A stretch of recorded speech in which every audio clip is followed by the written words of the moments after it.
On live TV, the atmosphere was electric. Jim Jordan had come in loud and forceful, armed with talking points and ready to challenge Jasmine Crockett. Cameras rolled as he tried to push his narrative, leaning hard on shaky claims that sounded authoritative to anyone not paying close attention. But Crockett was paying attention. Calm, composed, and razor-sharp, she let him talk himself into a corner.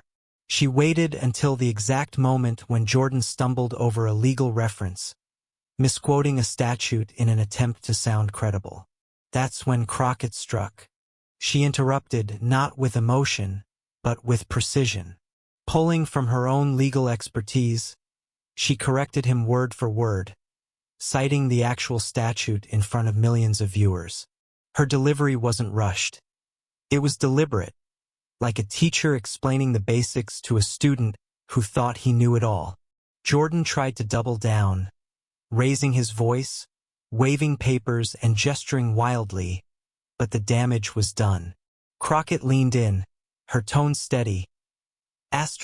Congressman, if you're going to make legal claims on national television, at least make sure they're correct. The law says the opposite of what you just argued. The studio went silent for a beat. Then murmurs spread across the panel. Clips of the exchange were already being clipped, tweeted, and shared. Viewers at home saw Jordan's confident facade collapse as Crockett dismantled his argument piece by piece, exposing the glaring blunder he had hoped no one would catch. By the end, Jordan's voice was strained, defensive, and repetitive. Crockett, meanwhile, sat poised, her words resonating like a verdict. When the segment wrapped, it was clear who had won. The headlines were inevitable. Jasmine Crockett had destroyed Jim Jordan's credibility live on air, leaving him flustered and exposed in front of the nation. The fallout was immediate. Within hours, social media was ablaze. Short clips of the exchange racked up millions of views, with captions like, "Crockett schools Jordan in under 30 seconds," and "This is how you handle a legal bully." Hashtags carrying Crockett's name trended across platforms, while Jordan's misstep became the punchline of countless memes. Back in the studio, commentators replayed the moment in slow motion. Analysts pointed out how Jordan had built his case on a flimsy interpretation, only to have it ripped apart in front of a national audience. One legal expert even laughed, saying, "That's not just a slip. That's a basic error no first-year law student would make." Crockett, meanwhile, didn't brag. She gave a measured interview afterward, saying only that the American people deserved accuracy and honesty, especially from elected officials. Her calmness only amplified the contrast. While Jordan had appeared rattled, she had looked unshakable, professional, and in complete control.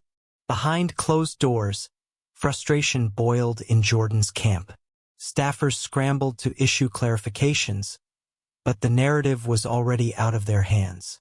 Every attempt to spin the moment only drew more attention to the blunder. For Crockett, this wasn't just a victory, it was a defining moment. She had gone head-to-head with one of the loudest voices in Congress and left him visibly shaken. The stage was set for what was quickly becoming a viral political saga, one that viewers couldn't stop following.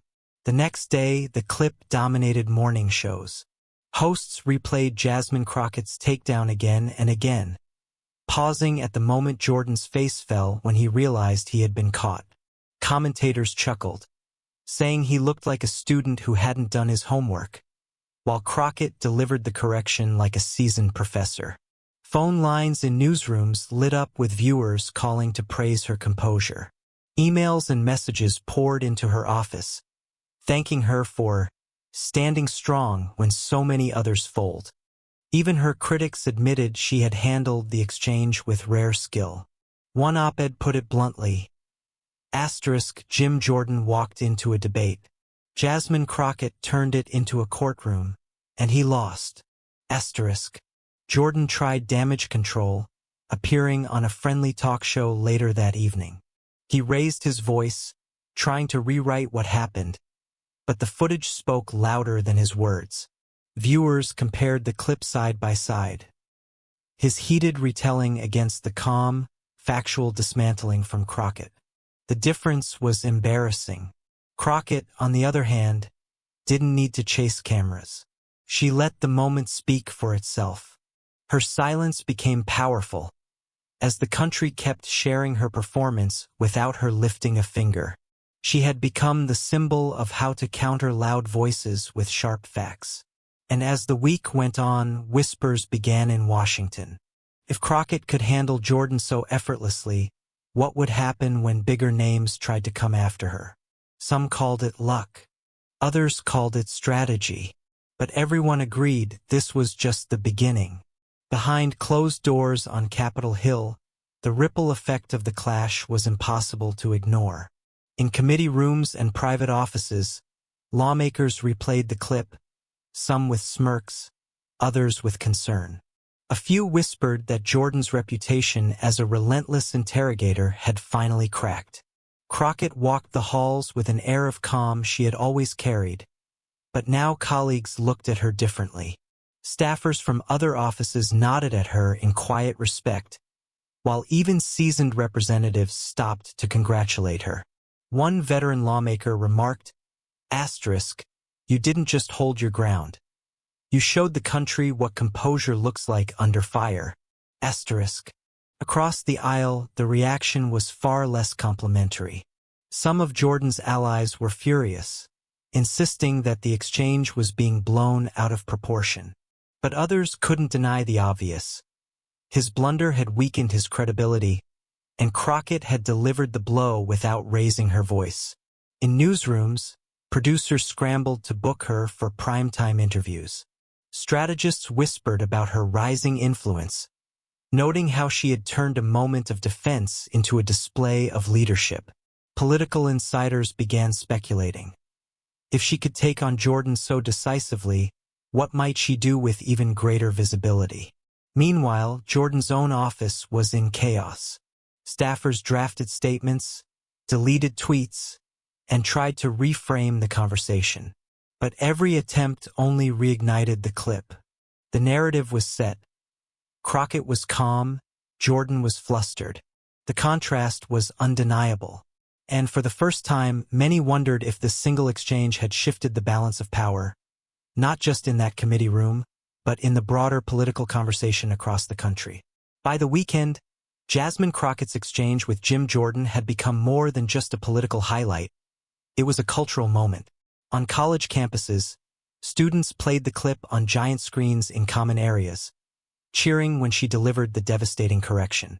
Professors in law schools referenced it in lectures as a modern example of how precision can cut through bluster. Late-night comedy shows couldn't resist. Monologues opened with jokes about Jordan's textbook crash and burn, followed by slow-motion replays of his fumbled response. One host quipped, "Asterisk, that wasn't a debate.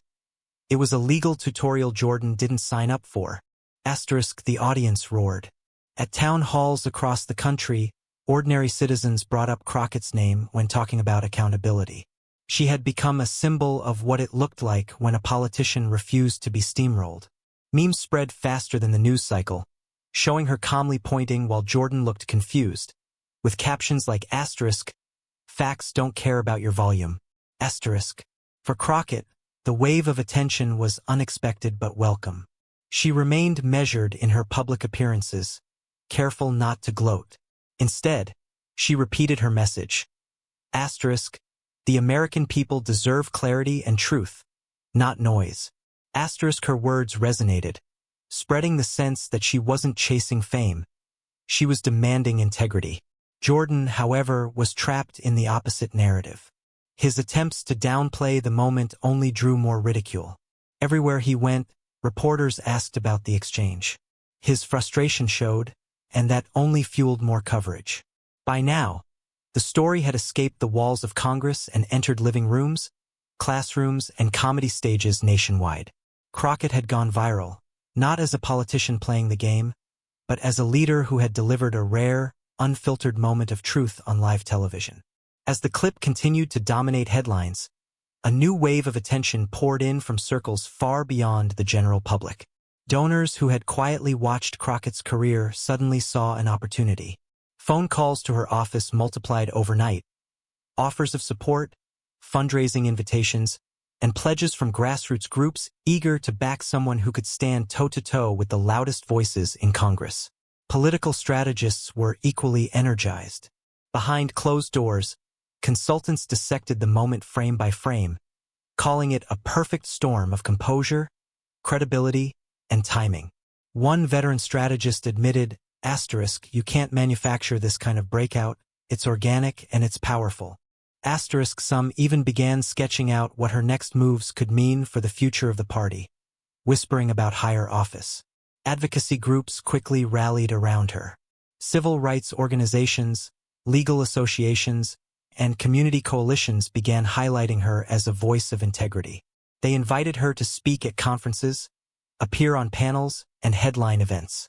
To them, Crockett wasn't just a lawmaker.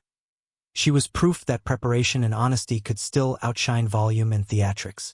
Meanwhile, her campaign team, caught off guard by the sudden surge, scrambled to handle the flood of emails, donations, and media requests. What had started as a single exchange in a committee hearing was now fueling a wave of momentum that no one could ignore. Jordan, by contrast, found doors closing.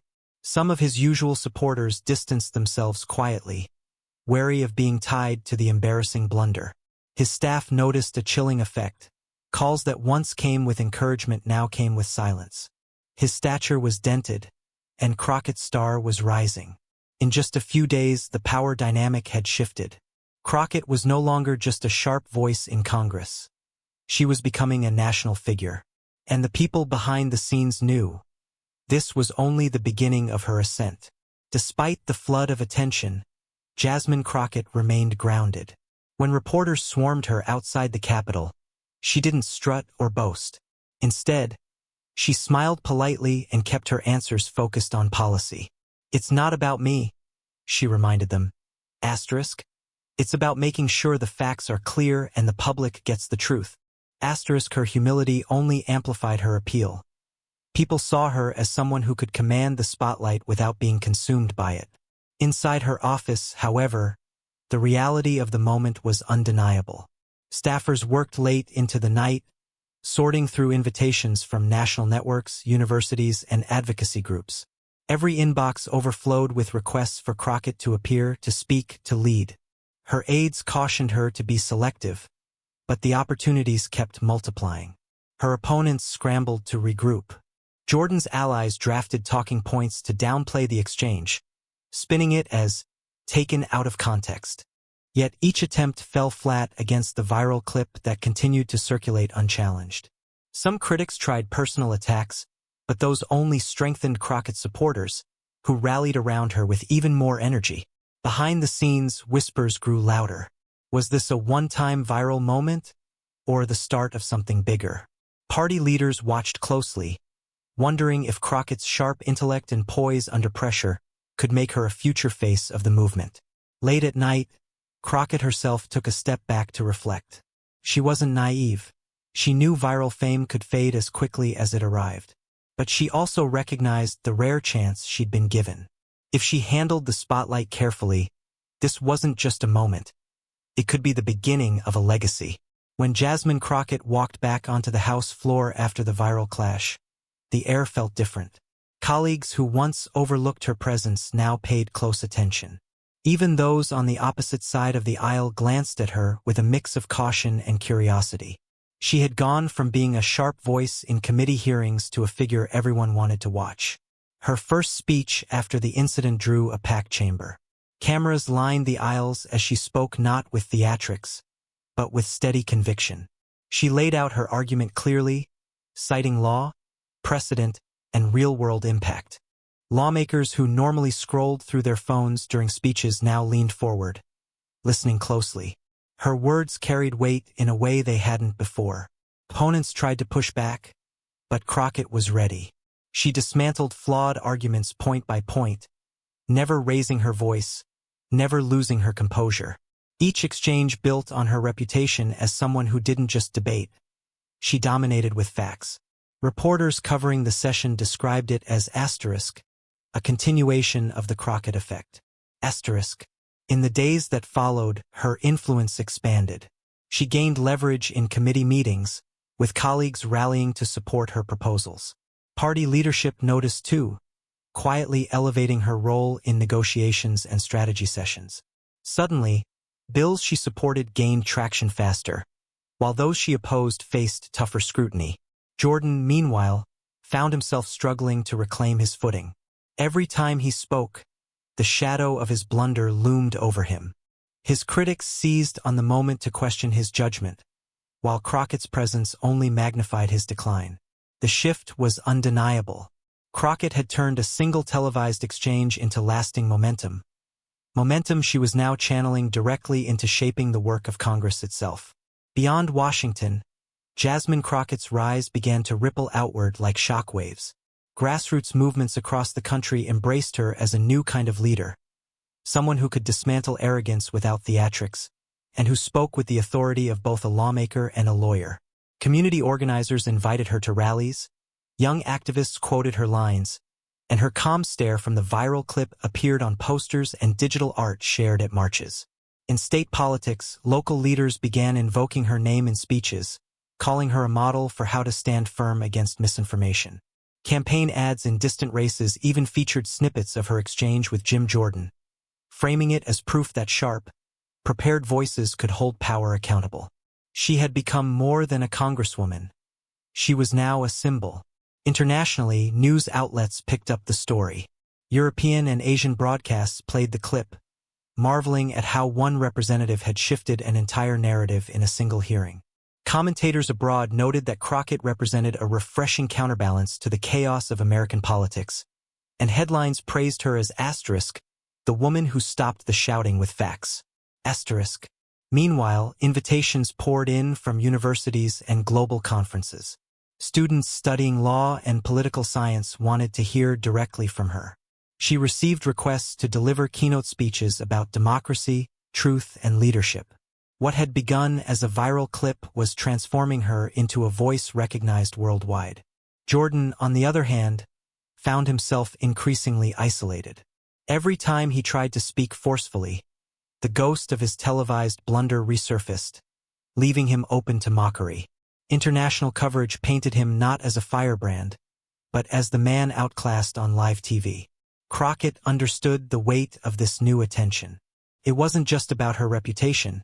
It was about using the platform to reinforce the value of facts in an age of noise. And with each day, her voice grew louder, not because she shouted, but because people everywhere chose to listen. Jasmine Crockett knew that viral moments fade, but influence could last if it was anchored in action. With the spotlight firmly on her, she began moving pieces strategically. Behind closed doors, she reached out to colleagues across her party, and even a few independents, forming quiet alliances around issues where facts and law carried the most weight. Her first initiative was focused on government accountability. She proposed hearings designed not for spectacle, but for clarity, bringing in experts, legal scholars, and watchdog groups. The goal was simple: show the public what honest, fact-driven oversight looked like. The plan worked. Networks aired the sessions live, and viewers were struck by the contrast between Crockett's structured questioning and the usual shouting matches. Policy debates soon shifted. Where once certain bills had languished, her support injected momentum. Colleagues who wanted credibility sought her endorsement. Even those who disagreed with her positions admitted she brought a level of rigor that couldn't be ignored.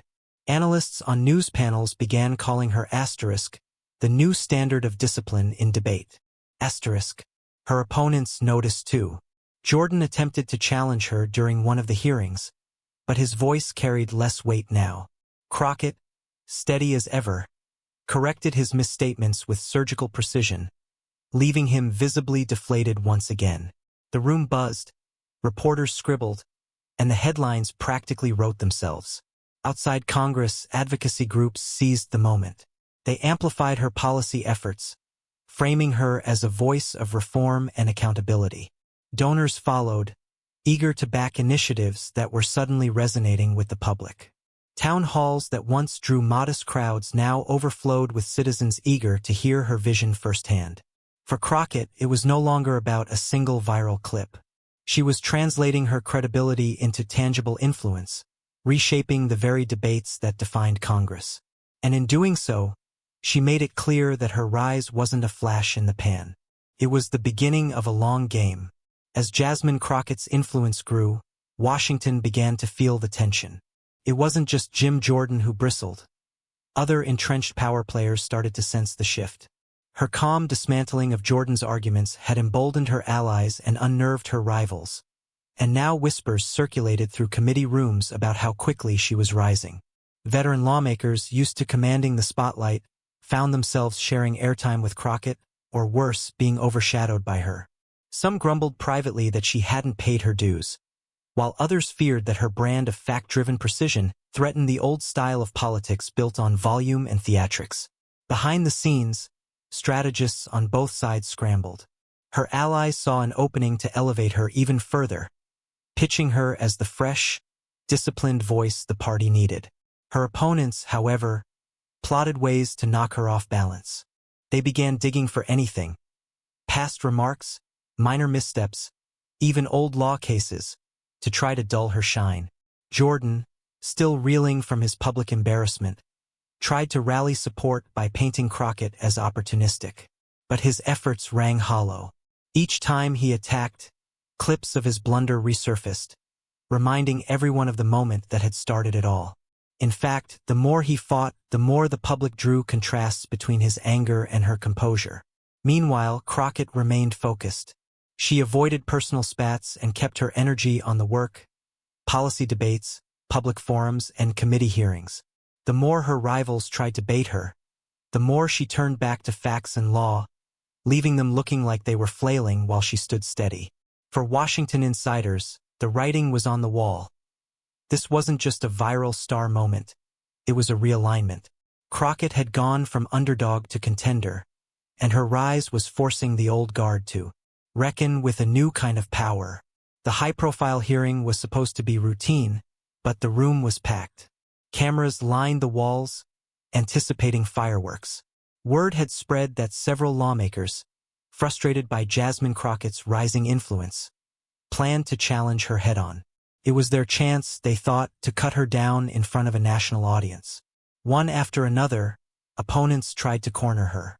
A senior representative came armed with statistics meant to discredit her position. Crockett calmly corrected the numbers, citing the official source and even handing him a copy of the report he misquoted. The room chuckled. The senior lawmaker shrank back into his seat. Then another took his shot, accusing her of twisting the law for political gain. Crockett leaned forward, her tone measured but firm. The law is not a tool for theatrics. It's a foundation. If you believe I've twisted it, then point to the statute. Otherwise, admit you've mistaken passion for fact. The chamber erupted in murmurs as her opponent fumbled for a response. Finally, Jim Jordan tried to reclaim ground, raising his voice in a fiery attempt to reframe the debate. But Crockett didn't flinch. She simply let him finish, then responded with a single sentence that cut through the noise. Volume doesn't change the law, Congressman. Accuracy does. The silence that followed was deafening. The exchanges, instead of undermining her, only amplified her authority. Commentators later called it a coordinated takedown attempt that turned into a showcase of Crockett's strength. The footage spread instantly, with side-by-side edits showing her composure against the flustered expressions of her challengers. By the end of the hearing, what had been intended as her downfall became another defining victory. Lawmakers left the chamber whispering that she wasn't just surviving the spotlight, she was mastering it. And in doing so, she was rewriting the rules of engagement in Washington. The fallout from the hearing was swift and overwhelming. Overnight, clips of Jasmine Crockett standing her ground against multiple challengers filled television screens and social media feeds. News anchors described the moment as a turning point. What was meant to weaken her has only elevated her. Across the country, the public responded with a surge of admiration. Supporters flooded her office with letters and emails, praising her composure and thanking her for proving that facts could still cut through political theater. In town halls, people spoke her name with pride, calling her the voice we've been waiting for. Pundits and political analysts went further. Some speculated openly about her future, floating possibilities that stretched far beyond her current role in the House. Could she lead committees, chair investigations, even pursue higher office one day? What once seemed far-fetched now felt plausible, even inevitable. In Washington, the shift was palpable. Lobbyists and strategists who had once overlooked her began seeking meetings. Her endorsements carried new weight, with candidates in local and state races eager to align themselves with her brand of precision and integrity. Meanwhile, late-night hosts replayed her most memorable line. Asterisk volume doesn't change the law. Accuracy does, asterisk, turning it into a rallying cry that resonated across generations. Behind the scenes, Jordan and his allies were left frustrated. Each attempt to paint her as inexperienced or opportunistic only backfired, reinforcing her image as the unshakable truth-teller. For the first time in years, Jordan himself was being viewed not as the combative force of Congress, but as the man who had been repeatedly dismantled on live TV. And as Crockett watched this unfold, she realized something crucial. This wasn't just about one exchange or one viral moment. It was about momentum. Momentum that was now carrying her into the national spotlight with a force too powerful to ignore. Party leaders had been watching Jasmine Crockett closely, and after the explosive hearing, they could no longer sit back. Quiet meetings were arranged in side offices, away from the cameras. Senior figures approached her with a mix of admiration and calculation, praising her composure while probing her vision for the future. Some suggested she take on a larger role within the caucus, hinting at leadership positions on key committees. Others floated the idea of grooming her for broader national influence, noting that her ability to command respect in a hostile environment was rare. One seasoned leader confided, asterisk, "You've done what many of us have tried for years. You've made the facts louder than the shouting." Asterisk. Crockett listened, cautious not to appear overeager. She understood the political game well enough to know that sudden rises came with sharp risks. Still, she also recognized the opportunity. If she played this moment right, she could expand her platform without sacrificing her integrity. Meanwhile, party strategists drew up internal memos predicting her trajectory. Some argued she could become a face of accountability in Congress, while others whispered about her potential as a future senator, or even more. In every scenario, her showdown with Jim Jordan was identified as the spark that had catapulted her onto the national stage. Jordan and his allies, hearing the whispers, grew increasingly desperate. Rumors swirled of coordinated efforts to undermine her credibility. Yet each attempt seemed to fizzle before it gained traction, drowned out by the sheer force of her growing reputation. For Crockett, the choice ahead was delicate. Embrace the leadership path being offered, or continue carving her own lane as the unflinching voice of facts. Either way, it was clear, she was no longer just a rising star. She was becoming a central figure in the future of her party. Jasmine Crockett knew the danger of letting others write her story. The viral clips, the late-night jokes, the endless headlines, they were powerful but fleeting. To turn this moment into something lasting, she had to seize control of her narrative. She began by reframing the exchange with Jim Jordan not as a personal victory, but as a lesson in accountability. In interviews, she returned to a single message. Asterisk, the American people deserve truth, not theatrics. That's what I stood for, and that's what I'll keep fighting for. Asterisk, her words resonated far beyond party lines, drawing respect even from those who didn't share her politics. Crockett launched a new initiative centered on transparency in government, using her platform to spotlight issues that often went ignored. She toured universities, community centers, and town halls, engaging directly with citizens who saw in her a rare authenticity. Each event strengthened the bond between her and the public, solidifying her reputation as more than a one-time viral sensation. Meanwhile, party leaders gave her the reins on key hearings, and her steady hand shifted the tone of debate in Washington. Where shouting once dominated, Her fact-driven style set a new expectation. Commentators began referring to it as asterisk, the Crockett standard. Asterisk. For Jordan, the contrast was devastating. His name became shorthand for bluster without substance, while Crockett's name became synonymous with precision and credibility. His blunder was etched into political history as the spark that launched her ascent. Years from now, when people looked back on this chapter, they didn't just remember a single exchange on live TV. They remembered how Jasmine Crockett transformed that moment into momentum, and momentum into legacy. She had not only destroyed an opponent's argument, she had carved her place in history as the leader who proved that truth, calmly spoken, could still rise above the noise.